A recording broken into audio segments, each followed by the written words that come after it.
Hello दोस्तों, मैं Rakesh Roshan learn tech to tech channel से। यार ये मेरा जावा का नेक्स्ट वीडियो है जिसमें आज हम लोग देखने वाले हैं लूपिंग स्टेटमेंट। तो इस वीडियो में हम लोग देखेंगे कि लूपिंग स्टेटमेंट क्या होता है, कितने टाइप के लूप्स होते हैं और उन सभी को हम लोग प्रैक्टिकली भी करके देखेंगे। तो चलिए इस वीडियो को स्टार्ट करने से पहले जस्ट मैं आपसे रिक्वेस्ट करता हूं कि अगर अभी तक आपने मेरे चैनल को सब्सक्राइब नहीं कर रखा है तो सब्सक्राइब कर लें और बगल में जो बेल है उसे जरूर क्लिक करें जिससे मेरे जितने भी नए वीडियोज़ हैं उनके नोटिफिकेशन आपको मिलता रहे। तो चलिए स्टार्ट करते हैं। तो चलिए दोस्तों, सबसे पहले तो देखते हैं कि लूपिंग स्टेटमेंट होता क्या है। तो यहाँ पर देखिए लिखा हुआ है कि looping statement in Java are use to execute a block of code repeatedly as long as a specified condition is met. मतलब लूपिंग स्टेटमेंट आपको हेल्प करता है कि पर्टिकुलर ब्लॉक ऑफ कोड को आप बार बार एग्जीक्यूट कर सकते हैं। और ये कब तक एग्जीक्यूट करेगा? जब तक कि कोई पर्टिकुलर कंडीशन मीट ना हो जाए, ठीक है, तब तक ये एग्जीक्यूट करेगा। अब ये है कि लूपिंग स्टेटमेंट का फायदा क्या है। Loops help in reducing code repetition and improving efficiency. तो यहाँ पर लूप्स आपको प्रोवाइड करता है कि आप किसी कोड को अगर बार बार एग्जीक्यूट करना है तो आप एक लूप के अंदर डाल सकते हैं, जिससे आपका जो कोड लिखना पड़ेगा वो कम लिखना पड़ेगा, ठीक है, और इफिशियंसी आपकी बढ़ जाएगी, ठीक है। तो यहाँ पर जावा जो है 3 तरह के लूप प्रोवाइड करता है, फॉर लूप, व्हाइल लूप और डू व्हाइल लूप।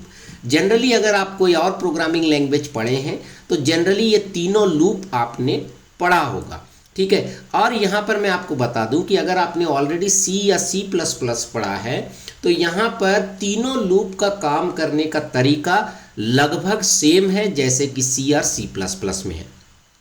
तो चलिए अब हम लोग एक एक करके इन लूप्स को देखते हैं। तो सबसे पहले मैं कवर करता हूँ फोर लूप को, ठीक है।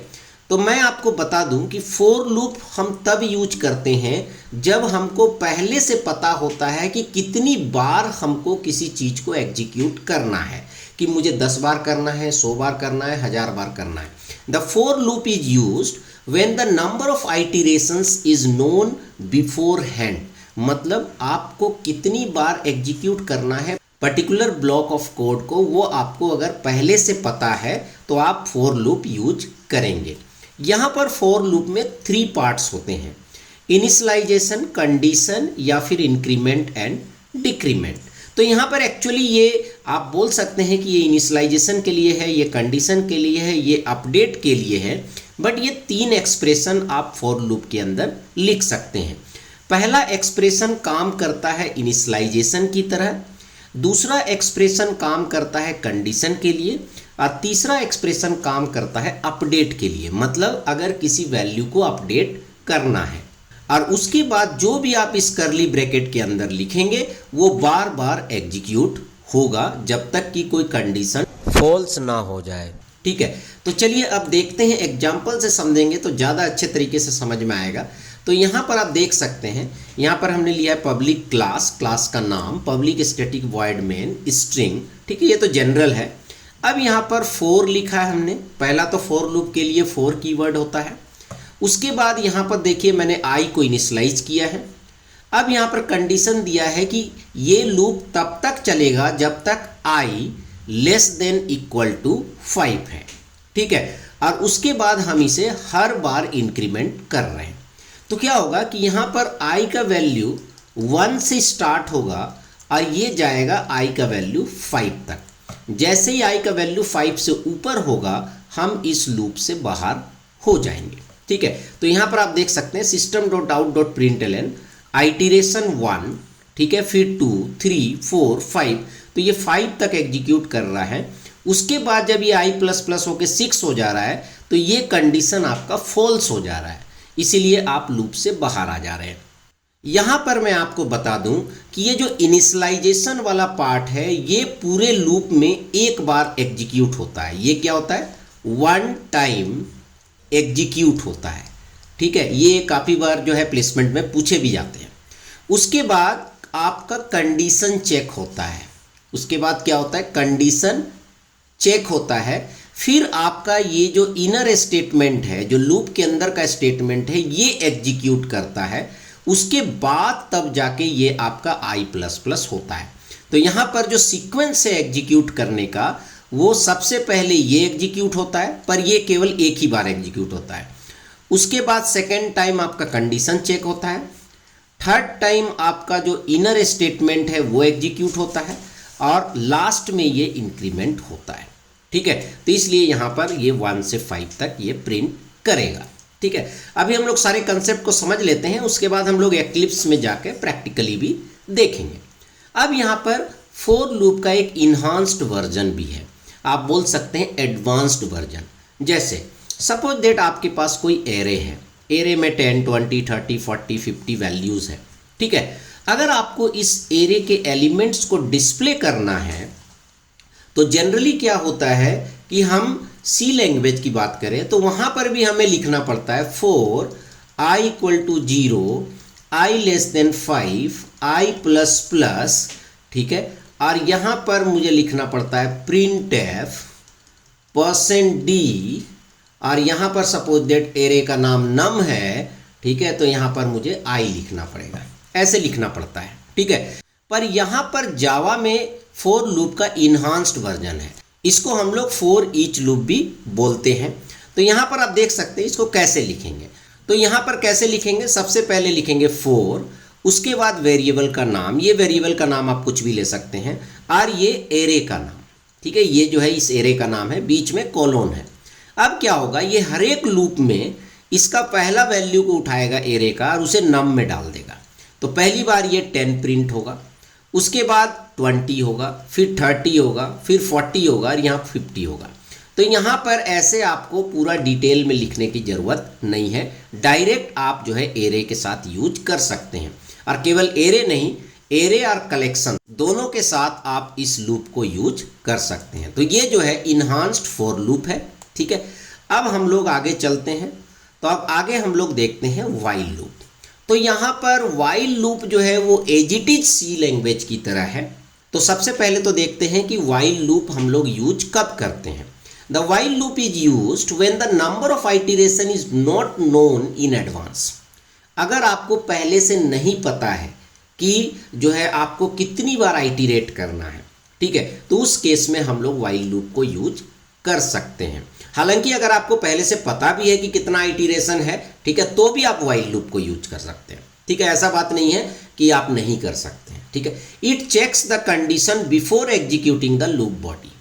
पर वाइल लूप के साथ क्या है कि ये क्या करेगा कि इसको, मतलब ये बॉडी ऑफ द लूप है गोट टू बी एग्जीक्यूट, तो इसको एग्जीक्यूट करने से पहले ये कंडीशन चेक करेगा।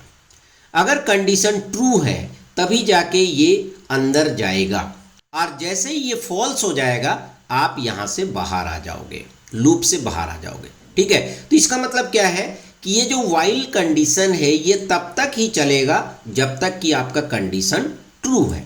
ठीक है, तो चलिए इसको एग्जांपल से देखते हैं।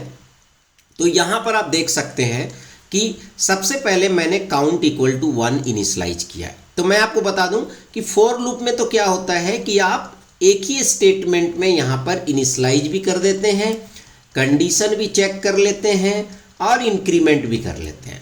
पर वाइल लूप में केवल आप कंडीशन ही यहाँ पर लिख सकते हैं। ठीक है, इसलिए हमने इनिशियलाइजेशन पहले कर लिया है, काउंट = 1, काउंट << 5, मतलब जब तक काउंट का वैल्यू 5 से कम होगा या इक्वल होगा तब तक ये लूप चलेगा।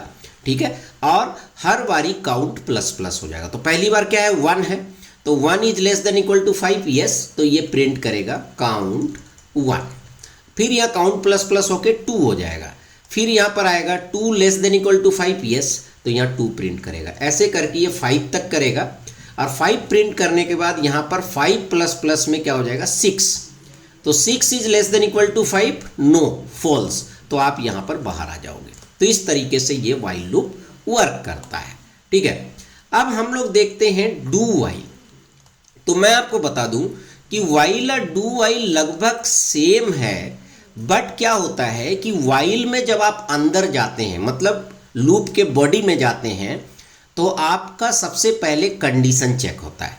पर डू वाइल में क्या होता है कि जो फर्स्ट टाइम एंट्री है वो फ्री है, आपका कंडीशन ट्रू हो चाहे फॉल्स हो, एक बार डू वाइल जरूर एग्जीक्यूट करेगा। क्यों? क्योंकि यहाँ पर कंडीशन हम बाद में चेक करते हैं, ठीक है, पहले हम कोड के अंदर जाते हैं। ठीक है, तो चलिए देखते हैं। The do while loop is similar to the while loop but it guarantees that the code inside the loop execute at least once regardless of the condition. तो यहां पर बोल रहा है कि अगर आप डू वाइल यूज कर रहे हैं तो आपको एक बार तो अंदर जाने मिलेगा ही मिलेगा लूप के अंदर। ठीक है, चाहे कोई भी कंडीशन ट्रू हो या फॉल्स हो। तो लिखने का तरीका यह है कि डू पहले लिखना है, वाइल बाद में लिखना है। ठीक है, अब इसको एग्जाम्पल से समझते हैं। आप जो काम वाइल से कर सकते हैं वही काम आप डू वाइल से भी कर सकते हैं, पर आपको देखना होगा कि कई बार जैसे कि आप मेनू ड्रिवन प्रोग्राम बना रहे हैं तो पहली बार तो आप मेनू डिस्प्ले करेंगे ही, उसके बाद ही तो आप चॉइस लेंगे ना। तो जनरली मेनू ड्रिवन प्रोग्राम में हम डू वाइल को यूज करते हैं। जैसे यहाँ पर इंट काउंट इक्वल टू 1 है, बिल्कुल पिछले प्रोग्राम की तरह, बट यहाँ पर जो count less than equal to 5 है ये पहले हम यहाँ चेक कर रहे थे, पर अब हम कहाँ चेक कर रहे हैं, यहाँ चेक कर रहे हैं। ठीक है, आउटपुट वही आएगा। जैसे काउंट इक्वल टू 1 है तो पहली बार तो कोई चेकिंग ही नहीं है, तो यहाँ पर डिस्प्ले हो जाएगा काउंट 1। नेक्स्ट आएगा काउंट प्लस प्लस, तो यहाँ पर 2 हो जाएगा। 2 is less than equal to 5, yes true, तो फिर से ये अंदर जाएगा। ठीक है, फिर से ये 2 प्रिंट करेगा, फिर यहाँ पर काउंट प्लस प्लस होकर 3 हो जाएगा, फिर ये 3 4 5 ऐसे प्रिंट करेगा। 5 प्रिंट करने के बाद यहाँ पर ये वैल्यू 6 हो जाएगा। 6 less than equal to 5 false, तो यहाँ पर आप बाहर आ जाएंगे। मतलब कंडीशन जैसे ही फॉल्स होगा आप बाहर आ जाएंगे। ठीक है, तो ये काम करने का इसका तरीका है। ठीक है, तो यहाँ पर देखिए लिखा भी हुआ है कि code inside the do while loop execute at least once even if the condition is false. अगर कंडीशन आपका फर्स्ट टाइम भी फॉल्स होता है तो एक बार तो जो है आपका लूप एग्जीक्यूट करेगा ही करेगा। ठीक है, तो ये आपका तो टाइप हो गया, मतलब कि लूप्स के कितने टाइप होते हैं। ठीक है, तो लूप के 3 टाइप्स हैं यहाँ पर, for loop, while loop and do while loop. ठीक है, अब हम लोग एक कंसेप्ट देखते हैं नेस्टेड लूप, जो कि लूप से ही रिलेटेड है। इस वीडियो में मैं क्या कर रहा हूँ, पूरा लूप का कंसेप्ट खत्म कर दे रहा हूँ एक ही वीडियो में।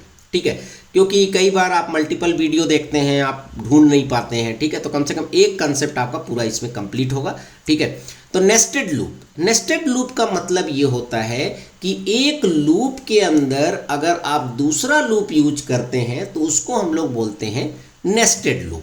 ठीक है, जैसे सपोज दैट आपने एक फॉर लूप लिखा है यहाँ पर। ठीक है, फिर इसके अंदर आपने दूसरा भी फॉर लूप लिख दिया। ठीक है, तो ये हो गया नेस्टेड लूप। अब ये वर्क कैसे करेगा, अब यहाँ पर फॉर लूप का एक लूप चलेगा। सपोज दैट आपने i इक्वल टू 1 लिखा या j इक्वल टू 1। ठीक है, तो पहले i इक्वल टू 1 के लिए ये पूरा लूप आपका पहले एग्जीक्यूट करेगा। ठीक है, पूरा लूप आपका एग्जीक्यूट करेगा, तब जाके फिर से i इक्वल टू 2 होगा। अब i इक्वल टू 2 के लिए फिर से अंदर वाला लूप j इक्वल टू 1 से लेके जो भी आप लिख रहे हैं, 5 लिख रहे हैं, 6 लिख रहे हैं, तब तक चलेगा। ठीक है, तो इसका मतलब ये है कि सपोज दैट जैसे यहाँ फॉर लूप है, ये 1 से लेके 3 तक चल रहा है, फिर इसके अंदर वाला लूप भी 1 से लेके 3 तक चल रहा है, मतलब ये 3 टाइम्स, ये 3 टाइम्स, तो टोटल लूप आपका चलेगा 3 इंटू 3 9 टाइम्स।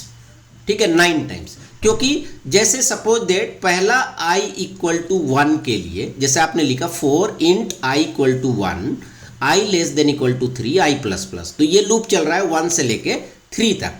ठीक है, तो मैं इसको मिटा देता हूँ। ठीक है, ताकि लिखने का जगह बन जाएगा। तो यहाँ पर i इक्वल टू 1 से लेके 3 तक चल रहा है।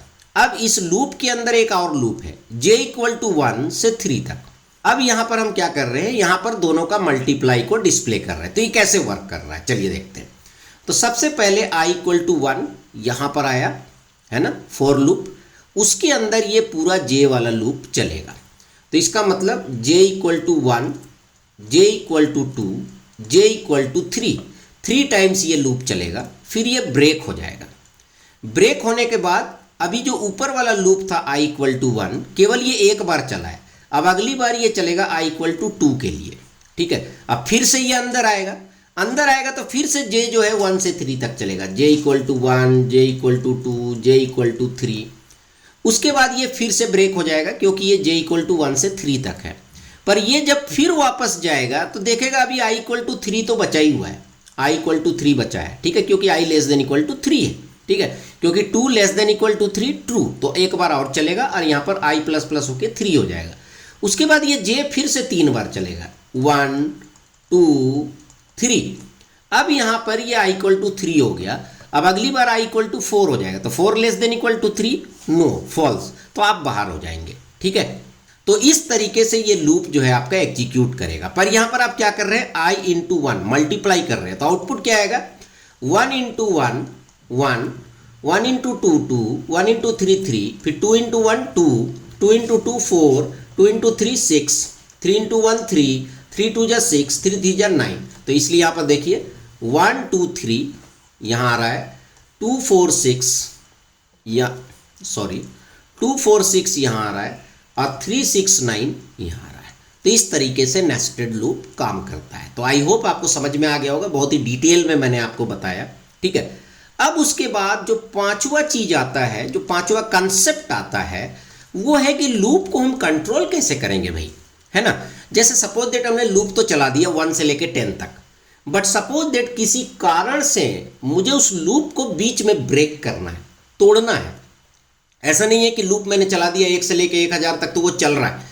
हो सकता है कोई ऐसा सिचुएशन आए कि मुझे लूप को मैंने चलाया तो है 1 से लेके 1000 तक, पर मुझे 100 के अंदर उसे ब्रेक करना है, तो कैसे करेंगे। तो उसके लिए यहाँ पर बहुत ही 2 इंपॉर्टेंट स्टेटमेंट है, ब्रेक और कंटिन्यू। ब्रेक क्या करता है, लूप को खत्म कर देता है, टर्मिनेट कर देता है। ठीक है, और कंटिन्यू क्या करता है, कंटिन्यू क्या करता है कि बीच में से ही लूप को कंटिन्यू कर देता है।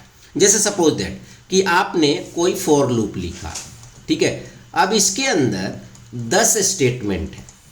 अब आपने कोई कंडीशन चेक किया कि if x less than 10, x greater than 10, then continue. अब इसके बाद भी 5 स्टेटमेंट और है, पर अगर x का वैल्यू ग्रेटर देन 10 हो गया तो ये यहीं से लूप कंटिन्यू हो जाएगा। मतलब बाकी के जो स्टेटमेंट्स है वो स्किप कर जाएंगे इस कंडीशन के चलते, क्योंकि इस कंडीशन के अंडर आपने कंटिन्यू कर दिया। तो skip the current iteration and continues with the next iteration. ठीक है, जैसे अगर कुछ लूप को आपको स्किप करना है ना, जैसे सपोज दैट आपने आप फाइन कैलकुलेट कर रहे हैं, है ना, 10 लोग हैं, 10 लोग का फाइन कैलकुलेट कर रहे हैं, पर उसमें से एक फैकल्टी है, नो स्टूडेंट है। ठीक है, तो आप स्टूडेंट से फाइन लेंगे, पर जनरली फैकल्टी से फाइन नहीं लिया जाता है। तो जैसे ही वो फैकल्टी का नंबर आएगा तो आप उसे स्किप कर देंगे, उसका फाइन कैलकुलेट नहीं करेंगे। तो ऐसे सिचुएशन में आप जो है कंटिन्यू को यूज कर सकते हैं। तो चलिए एग्जाम्पल से देखते हैं। तो पहला एग्जाम्पल यहाँ पर ब्रेक का है। तो यहाँ आप देख सकते हैं हमने लिखा इंट i इक्वल टू 1 5, तो ये लूप 5 टाइम्स चल रहा है ना, बट जैसे ही i का वैल्यू 3 हो रहा है हम ब्रेक कर दे रहे हैं। जैसे i इक्वल टू 3 हो रहा है तो ब्रेक कर दे रहे हैं। तो 1 हुआ, प्रिंट हो गया 1, 2 आया, प्रिंट हो गया। जैसे ही 3 आया मैंने ब्रेक कर दिया, लूप को बीच में ही खत्म कर दिया। तो लूप भले ही 5 बार हमने चलाया था, पर वो चला 2 ही बार, क्योंकि मैंने उसे बीच में ही ब्रेक कर दिया। ठीक है, तो इस तरह से लूप को आप बीच में ब्रेक कर सकते हैं। उसी तरह कंटिन्यू भी कर सकते हैं, है ना। जैसे यहाँ पर मुझे 3 को स्किप करना है, मतलब मुझे 1 प्रिंट करना है, 2 करना है, पर 3 को नहीं करना है, और 4 5 को करना है। तो यहाँ पर i इक्वल टू 1 to 5, ठीक है। यहाँ पर देखिए i इक्वल टू 3 है, तो हम इसको यहीं से कंटिन्यू कर दे रहे हैं, कंटिन्यू। तो ये i इक्वल टू 3 मिलने पे ये कंटिन्यू हो जा रहा है, मतलब ये फॉर लूप यहीं से वापस हो जा रहा है। तो ये जो आउटपुट वाला पार्ट है ये 3 के लिए एग्जीक्यूट नहीं हो रहा है ना, ये 3 के लिए एग्जीक्यूट नहीं हो रहा है। तो इसलिए 1 2 3 मिस हो जा रहा है, स्किप हो जा रहा है, और 4 और 5 डिस्प्ले हो रहा है। तो इस तरह से आपने देखा कि फॉर लूप कितने तरह के होते हैं, कितने टाइप के होते हैं। उसके बाद हमने आपको नेस्टेड लूप भी बताया और ब्रेक एंड कंटिन्यू भी आपको बताया। अब क्या करते हैं, हम लोग इक्लिप्स में चलते हैं और इसे प्रैक्टिकली करने की कोशिश करते हैं। ठीक है, तो यहाँ पर मैं क्या करता हूँ, ये जो पहले से कोड है इसको डिलीट कर देता हूँ। तो ये कोड किसका था, ठीक है, स्कैनर को मैं रहने देता हूँ। तो मैं क्या करता हूँ, सबसे पहले फॉर लूप को चेक करता हूँ। तो मैंने एक वेरिएबल ले लिया n, और n में मैं यहाँ पर इनपुट ले लेता हूँ स्कैनर डॉट नेक्स्ट इंट। तो हम क्या करेंगे, एक इनपुट लेंगे n में, ठीक है, और जो n का इनपुट दिया जाएगा उतनी बार लूप चलेगा। ठीक है, तो यहाँ पर मैं system.out.println मैं लिखता हूँ एंटर द नंबर। ठीक है, क्लियर। अब यहाँ पर मैं लिखता हूँ 4। ठीक है, यहाँ पर मैं एक आई भी वेरिएबल ले लेता हूँ। आप चाहें तो आई ऊपर ही ले लें, बेस्ट प्रैक्टिस है कि आप ऊपर ही लें, और I less than equal to n चलाते हैं। ठीक है, क्योंकि मुझे n टाइम्स चलना है। उसके बाद मुझे यहाँ प्रिंट करना है, तो मैं लिखूंगा system dot out dot print ln, और यहाँ पर मैं लिख देता हूँ आई। ठीक है, तो ये क्या करेगा, फर्स्ट टाइम आई का वैल्यू 0 प्रिंट करेगा, फिर 1, फिर 2, फिर 3, फिर 4, फिर 5। अगर मैं 5 देता हूँ, ठीक है, पर स्टार्ट 0 से करेगा क्योंकि हमने यहाँ पर 0 लिखा है। ठीक है, तो अब मैं इसे सेव करता हूँ और रन करता हूँ। तो यहाँ पर मैंने 5 लिखा, तो आप देख सकते हैं आउटपुट जो है यहाँ पर 0 से लेके 5 तक आ रहा है। ठीक है, अब यहाँ पर आपने देखा फॉर लूप के अंदर हमने जो स्टेटमेंट लिखा है ये करली ब्रैकेट के अंदर नहीं लिखा है। तो मैं आपको बता दूं कि अगर फॉर लूप के अंदर केवल एक स्टेटमेंट है तो करली ब्रैकेट की जरूरत नहीं है, ऑप्शनल है। पर एक से ज़्यादा स्टेटमेंट है तो आपको करली ब्रैकेट लिखना पड़ेगा। जैसे यहाँ पर मैं करली ब्रैकेट दे सकता हूँ, कोई प्रॉब्लम नहीं है। ठीक है, तो ये ऑप्शनल है, बट अगर आपके यहाँ पर एक से ज़्यादा लाइन है तो फिर आपको ये करली ब्रैकेट देना ही पड़ेगा।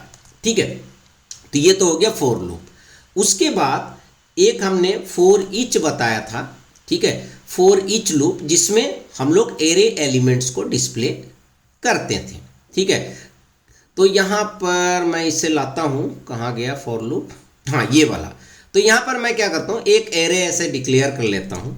ठीक है, और इसी को मैं यूज करता हूँ। तो मैंने यहाँ पर इनपुट भी ले लेते हैं और साथ ही साथ यहाँ पर एक एरे भी कर देते हैं, है ना, नंबर्स। अब यहाँ पर मैं फॉर लूप को हटा देता हूँ। ठीक है, और यहाँ पर लिखता हूँ आई कोलोन नंबर्स। ठीक है, आई कोलोन नंबर्स। ठीक है, ये आई हो गया। तो यहाँ पर मैं आई को हटा के यहाँ पर लिख देता हूँ इंट आई कोलोन नंबर्स, और आई को मैं प्रिंट कर रहा हूँ। तो यहाँ पर क्या होगा, नंबर्स में से एक एक एलिमेंट उठ के आई में आएगा और वो यहाँ पर डिस्प्ले होगा। ठीक है, तो मैं इसे सेव करता हूँ, रन करता हूँ। तो यहाँ एंटर द नंबर पूछ रहा है, हालांकि इसका कोई यूज नहीं है। तो यहाँ पर आप देख सकते हैं 10, 20, 30, 40, 50 डिस्प्ले हो रहा है, क्योंकि यहाँ पर मैंने क्या लिखा है, इंट आई कोलोन नंबर्स। तो एक एक नंबर उठ के आई में आ रहा है और ये डिस्प्ले हो रहा है। जबकि अगर सी लैंग्वेज में अगर आप ये लिखते हैं तो ये नहीं चलेगा। सी लैंग्वेज में आपको नॉर्मल तरीके से ही लिखना पड़ेगा। ठीक है, चलिए अब हम क्या करते हैं, वाइल लूप पे जाते हैं। सेम काम हम लोग वाइल लूप में करेंगे। ठीक है, बट वाइल लूप में क्या है कि आपको पहले इनिशियलाइज करना पड़ेगा। ठीक है, तो यहाँ पर मैं लिखता हूँ while I less than equal to 5। जब तक I less than equal to 5 है, या फिर n ले लेते हैं, तब तक ये लूप चलेगा। ठीक है, और यहाँ पर मैं लिखता हूँ system dot out dot print ln, और यहाँ पर मैं आई को प्रिंट करता हूँ। ठीक है, तो ये भी सेम चीज़ डिस्प्ले करेगा। ठीक है, क्योंकि यहाँ पर मैंने वाइल लिया है तो यहाँ अलग अलग लिखना पड़ रहा है, और यहाँ पर सॉरी आई प्लस प्लस भी करना पड़ेगा। तो यहाँ पर देखिए वाइल में क्या था, ये i equal to 1 condition i plus plus एक ही लाइन में लिख देते थे। यहाँ पर थोड़ा क्या है, अलग अलग लिखना पड़ रहा है। ठीक है, बाकी ये आउटपुट सेम देगा। आप देख सकते हैं, मैं रन करता हूँ, मैंने लिखा 4, तो देख सकते हैं ये 0 से 4 तक डिस्प्ले कर रहा है, 1 से 4 तक, क्योंकि यहाँ पर मैंने 1 लिखा है। अब डू वाइल में क्या करना है, बहुत आसान है। इसको आपको हटा देना है, डू यहाँ लिख देना है और वाइल यहाँ लिख देना है बस, और यहाँ पर सेमी कोलॉन होना चाहिए। सिंटेक्स में क्या है, वाइल के बाद आपको सेमी कोलॉन लिखना पड़ेगा। अब ये भी वही काम करेगा। आप देख सकते हैं मैंने 4 लिखा, आउटपुट सेम आ रहा है। ठीक है, बट किसी किसी सिचुएशन में डू वाइल ज़्यादा ईजी होता है। जैसे आप कोई मेनू ड्रिवन प्रोग्राम बना रहे हैं, उसमें से आपको कुछ चॉइस लेना है, उस केस में जो मेन्यू का कोड है वो आप डू वाइल के अंदर लिखेंगे। तो क्या होगा, पहली बार मेन्यू डिस्प्ले होगा, उसके बाद आप चॉइस लेंगे। ठीक है, तो ऐसे केस में डू वाइल जो है सूटेबल होता है। अब यहाँ पर हम लोग ब्रेक और कंटिन्यू को देखते हैं। तो ब्रेक और कंटिन्यू को कैसे देखेंगे, तो पहले हम 4 लिख लेते हैं और i इक्वल टू 1, यहाँ पर मैं इसे हटा देता हूँ, i less than equal to 5 not 5 n i plus plus. ठीक है, अब यहाँ पर मुझे मल्टीपल लाइंस लिखने हैं तो करली ब्रैकेट मैंडेटरी है। अब यहाँ पर मैं लिखूंगा इफ़ आई इक्वल टू 4 तो आई विल राइट ब्रेक। जैसे आई का वैल्यू 4 होगा ब्रेक हो जाएगा, अदरवाइज ये प्रिंट करेगा, है ना, अदरवाइज ये प्रिंट करेगा आई को। तो क्या होगा कि ये 1 के लिए प्रिंट करेगा, 2 के लिए प्रिंट करेगा, 3 के लिए प्रिंट करेगा, पर जैसे ही 4 आएगा ये लूप ब्रेक हो जाएगा। चाहे मैं n का वैल्यू कुछ भी दूंगा ये 3 बार ही चलेगा, 3 से ज़्यादा नहीं चलेगा। तो यहाँ पर मैं इसे रन करता हूँ तो यहाँ पर प्रोसीड, कुछ एरर है क्या? हाँ, i इक्वल टू 1, यहाँ पर मुझे सेमी कोलोन देना पड़ेगा, ठीक है। तो फिर से मैं सेव करता हूँ, रन करता हूँ तो देखिए एंटर द नंबर आ रहा है। भले मैं कुछ भी दूँ, 10 दूँ, पर रन करेगा ये 3 तक ही, ठीक है। अब देखिए मैं फिर से रन करता हूँ, चाहे मैं 100 दे दूँ पर रन करेगा ये 3 तक ही, क्योंकि 4 में मैं इसे ब्रेक कर दे रहा हूँ, ठीक है। अब अगर 4 में मैं कंटिन्यू कर दूंगा तो 4 को ये स्किप कर देगा, बाकी सब डिस्प्ले करेगा, 4 को नहीं करेगा, क्योंकि मैंने 4 में लिख दिया कंटिन्यू। तो जैसे ही कंटिन्यू होगा तो ये यहीं से वापस फॉर लूप में चला जाएगा, ये वाला एग्जीक्यूट करेगा ही नहीं, है ना। तो मैं इसे रन करता हूँ, मैं लिखता हूँ 5, तो आप देखिएगा 1 2 3 और उसके बाद 5 प्रिंट हो रहा है, 4 नहीं हो रहा है। अगर यहाँ पर मैं लिख दूंगा 3 और फिर अगर मैं इसे करता हूँ तो आप देखिएगा यहाँ मैंने 5 डाला तो 1 2 4 5 3 ये प्रिंट नहीं कर रहा है, क्योंकि 3 को मैंने यहाँ पर स्किप कर दिया है, ठीक है। तो इस तरीके से ब्रेक और कंटिन्यू वर्क करेगा। तो दोस्तों इस तरह से आपने देखा, मैंने पूरा लूपिंग स्टेटमेंट को बहुत ही डिटेल में इस वीडियो में बताया है। तो चलिए, आई होप कि आपको वीडियो पसंद आया होगा, अच्छा लगा तो लाइक करें, शेयर करें, कमेंट करें, और अगर अभी तक आपने मेरे चैनल को सब्सक्राइब नहीं कर रखा तो सब्सक्राइब कर ले और बगल में जो बेल है उसे जरूर क्लिक करें, जिससे मेरे जितने भी नए वीडियोज़ हैं उनके नोटिफिकेशन आपको मिलता रहे। Thank you and good bye.